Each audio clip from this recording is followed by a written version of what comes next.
আজকের গুরুত্বপূর্ণ আঞ্চলিক সংবাদে সবাইকে জানাই স্বাগত। আজ হলো 25 ফেব্রুয়ারি বুধবার। আজকের সন্ধ্যার বিশেষ বিশেষ খবর হলো 14 মার্চ শিলচরে আসছেন প্রধানমন্ত্রী, প্রশাসনের জোর প্রস্তুতি, রাইজোর দল ও কংগ্রেসের মধ্যে জোট চূড়ান্ত, নাওবইচা ও ধিং আসন ছাড়তে রাজি কংগ্রেস, কাজ শেষ হতে না হতে সড়কের ভগ্নদশায় হতাশা উত্তর জোসনাবাদে, নেই সংস্কার, কর্তৃপক্ষ ও ঠিকাদারের ভূমিকায় ক্ষোভ, সীমান্ত ঘেঁষা বালি পিপলা থেকে উদাও 21 বছরের তরুণী, চাঞ্চল্য এলাকায়, মেয়ের খুঁজে বাবার আকুতি, পুলিশের দ্বারস্থ পরিবার, রাজস্থানে গাঁও গোয়ালা যোজনা, রাহালরা মাসে পাবেন 10,000, বিষ্ণুপ্রিয়া মণিপুরী সমাজের নানা দাবি নিয়ে দিশপুরে বৈঠক, পীযূষ হাজারিকার আশ্বাসে সন্তোষ, মণিপুরের গৃহহীনদের জন্য 5,000 নতুন আবাস নির্মাণের অনুমোদন দিল কেন্দ্র, কালাছড়ায় স্বাস্থ্যকেন্দ্রে নতুন ভবনের শিলান্যাস করলেন জিপি সভানেত্রী, শিলচরের 68টি মন্দির কমিটিকে চেক দিলেন বিধায়ক দীপায়ন, আসাম সরকারের উপাসনাস্থলী আসাম দর্শন প্রকল্প, আলগাপুর কাঠজোড়া কেন্দ্রে এনডিএর মুখ জাকির হোসেন লস্কর। এবং সর্বশেষ খবরটি হলো স্কুল প্রাদেশিকীকরণের জন্য পোর্টাল চালু করল রাজ্য সরকার। এবারে শুনুন বিস্তারিত খবর। আগামী 14 মার্চ শিলচরে আসছেন দেশের প্রধানমন্ত্রী নরেন্দ্র মোদী। তার আগমনকে কেন্দ্র করে ইতিমধ্যে জোর কদমে প্রস্তুতি শুরু করেছে কাছাড় জেলা প্রশাসন। আজ প্রধানমন্ত্রীর নির্ধারিত সভাস্থল পরিদর্শনে রাজ্যের মুখ্য সচিব ডক্টর রবি কুটা, ডিজিপি হরমিত সিং এবং রাজ্যের 2 মন্ত্রী কৌশিক রায় এবং কৃষ্ণেন্দু পাল উপস্থিত হন। তারা রামনগর বাইপাস এলাকায় সভামঞ্চ, নিরাপত্তা ব্যবস্থা, যানবাহন নিয়ন্ত্রণ এবং অন্যান্য অবকাঠামোগত প্রস্তুতি খতিয়ে দেখেন। পরবর্তীতে কাছাড় জেলা আয়ুক্তের কার্যালয়ে মুখ্য সচিব, ডিজিপি এবং 2 মন্ত্রীর উপস্থিতিতে এক উচ্চ পর্যায়ের বৈঠক অনুষ্ঠিত হয়। বৈঠকে জেলা আয়ুক্ত, সিনিয়র পুলিশ সুপার সহ বিভিন্ন বিভাগের শীর্ষ আধিকারিকরা উপস্থিত ছিলেন। সেখানে প্রধানমন্ত্রীর সফর উপলক্ষে নিরাপত্তা ব্যবস্থা, জনসমাগম নিয়ন্ত্রণ, ট্রাফিক ব্যবস্থাপনা এবং সামগ্রিক প্রশাসনিক প্রস্তুতি নিয়ে বিস্তারিত আলোচনা করা হয়। মুখ্য সচিব এবং মন্ত্রী কৌশিক রায় জানান, প্রধানমন্ত্রী রামনগর বাইপাসে আয়োজিত এক বিশাল জনসভায় অংশগ্রহণ করবেন। পাশাপাশি তিনি গুয়াহাটি বোরাপানি ফাতগ্রাম জাতীয় সড়কের এক্সপ্রেস প্রকল্প এবং শিলচর ফ্লাইওভারের শিলান্যাস করবেন। প্রধানমন্ত্রীর এই সফরকে কেন্দ্র করে জেলা জুড়ে ব্যাপক উৎসাহের সৃষ্টি হয়েছে। প্রশাসনের পক্ষ থেকে সফর সফল করতে সর্বাত্মক প্রস্তুতি গ্রহণ করা হয়েছে বলে জানা গেছে। পরবর্তী খবরটি হলো অবশেষে রাইজোর দল ও কংগ্রেসের মধ্যে জোট চূড়ান্ত হয়েছে। কংগ্রেসের একটি বিশেষ সূত্র জানিয়েছে, অখিল গগৈ যে 2টি আসন নিয়ে মতবিরোধ ছিল, সেই বিষয়েও 2 দল সমঝোতায় পৌঁছেছে। নাওবইচা ও দিং বিধানসভা আসনকে কেন্দ্র করে 2 দলের মধ্যে দীর্ঘদিন ধরে জটিলতা চলছিল। তবে শেষ মুহূর্তে জোটের স্বার্থে কংগ্রেস এই 2টি আসন রাইজোর দলকে ছেড়ে দিতে সম্মত হয়েছে বলে জানা গেছে। পরবর্তী খবরটি হলো স্কুল প্রাদেশিকীকরণের জন্য পোর্টাল চালু করল রাজ্য সরকার। প্রথমবারের মতো এ ধরনের পোর্টাল চালু করা হয়েছে।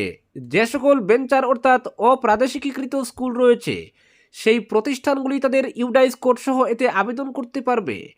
মুখ্যমন্ত্রী হিমন্ত বিশ্ব শর্মা জানান, এই আবেদনের মাধ্যমে জানা যাবে কতটি অপ্রাদেশিকীকৃত স্কুল রয়েছে। যদি দেখা যায় কোনো স্কুলের ইউডাইস কোড বাতিল হয়ে গেছে, প্রয়োজনে সেটাও বিবেচনা করা হবে।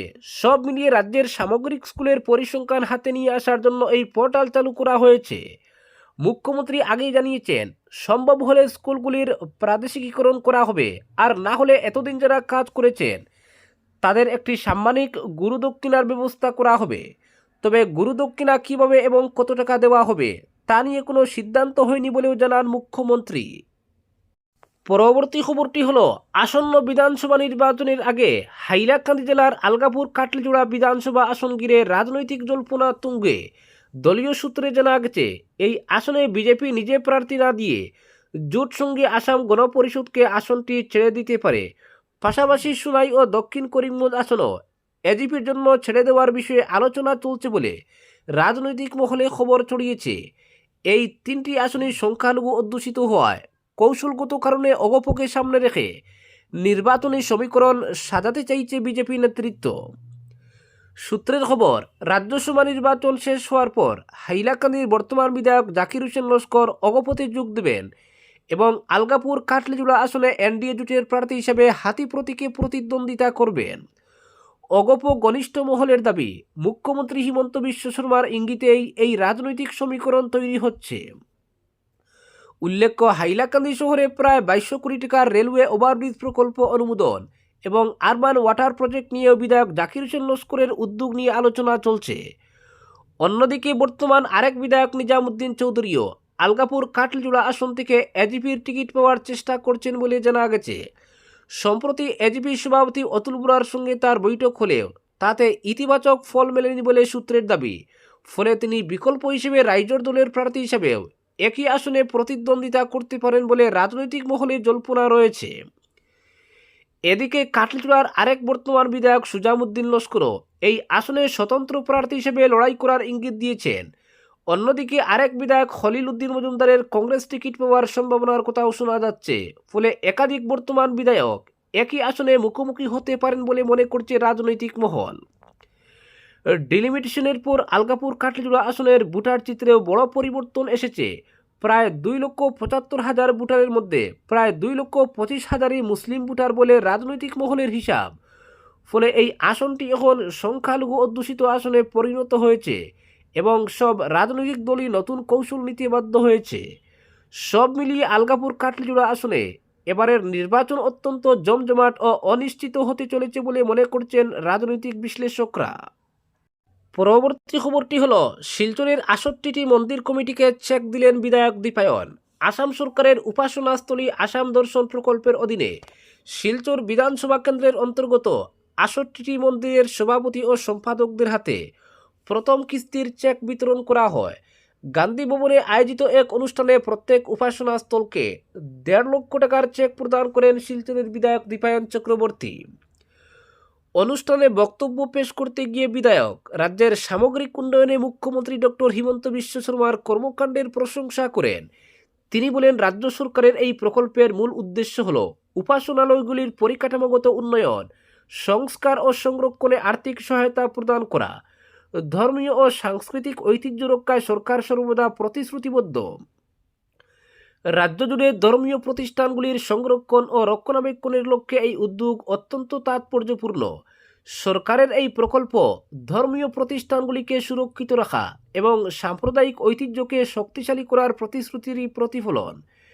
বিধায়ক জানান, উপাসনাস্থলগুলি আসাম দর্শন প্রকল্পের অধীনে প্রতিটি উপাসনাস্থলকে মোট 3 লক্ষ টাকা আর্থিক সহায়তা প্রদান করা হচ্ছে। তার মধ্যে প্রথম কিস্তির 1.5 লক্ষ টাকা ইতিমধ্যেই চেকের মাধ্যমে বিতরণ করা হয়েছে।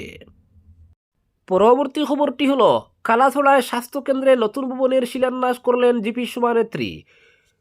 লুয়ারিপুয়া ব্লকের ইসাবিল জিপির 2 নম্বর ওয়ার্ড কালাছড়ায় গ্রামীণ স্বাস্থ্যকেন্দ্রের ভবন নির্মাণের শিলান্যাস করা হয়। এদিন বেলা 11টা নাগাদ ব্রাহ্মণের মন্ত্র উচ্চারণ ও পূজার্চনার মাধ্যমে এই ভবনের ঈশান খুঁটি পোতা হয়। জিপি সভানেত্রী সুবিধা কর্মী সাংবাদিকদের জানান, 2024-25 অর্থ বছরের পঞ্চদশ অর্থ কমিশনের প্রথম কিস্তি থেকে ওই স্বাস্থ্যকেন্দ্র নির্মাণের জন্য 7,22,950 টাকা বরাদ্দ করা হয়েছে।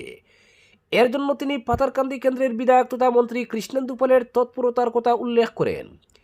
তিনি আরও জানান, স্থানীয় জনগণের দীর্ঘদিনের দাবির প্রেক্ষিতে বিধায়কের পরামর্শে স্বাস্থ্যকেন্দ্র নির্মাণের জন্য অর্থ মঞ্জুর হয়। এটি নবগঠিত এই জিপির প্রথম পরিকাঠামো উন্নয়ন। তিনি এই প্রকল্পের সঠিকভাবে রূপায়ণের জন্য সবাইকে নজর রাখার অনুরোধ জানান।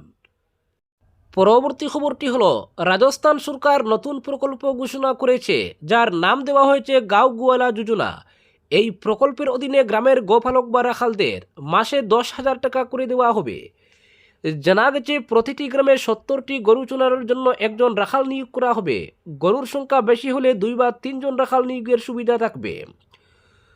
তবে এই বেতন সরাসরি সরকারি কোষাগার থেকে নয়, জনসাধারণের অনুদান ও দানশীল ব্যক্তিদের সহায়তায় দেওয়া হবে। প্রকল্পটিকে ঘিরে ইতিমধ্যেই বিতর্ক শুরু হয়েছে। বিজেপি কর্মীরা একে পশুপালন ও গ্রামীণ জীবিকা শক্তিশালী করার পদক্ষেপ হিসেবে দেখছেন। অন্যদিকে সমালোচকরা প্রশ্ন তুলছেন, দীর্ঘমেয়াদে এই প্রকল্প কতটা কার্যকর হবে এবং একাধিক রাখালের মধ্যে অগ্রাধিকার কিভাবে নির্ধারিত হবে। পরবর্তী খবরটি হলো সীমান্ত ঘেঁষা বালি পিপলা থেকে উদাও 21 বছরের তরুণী, চাঞ্চল্য এলাকায়। শ্রীভূমি জেলার আসাম মিজোরাম ত্রিপুরা সীমান্ত ঘেঁষা পাথারকান্দি এলাকার বালিপিপলা গ্রামে নেমে এসেছে গভীর উদ্বেগের ছায়া। নিখোঁজের 8 দিন পেরিয়ে গেলেও এখনও পর্যন্ত সন্ধান মেলেনি বছর 21-এর তরুণী দেবশ্রী দাসের।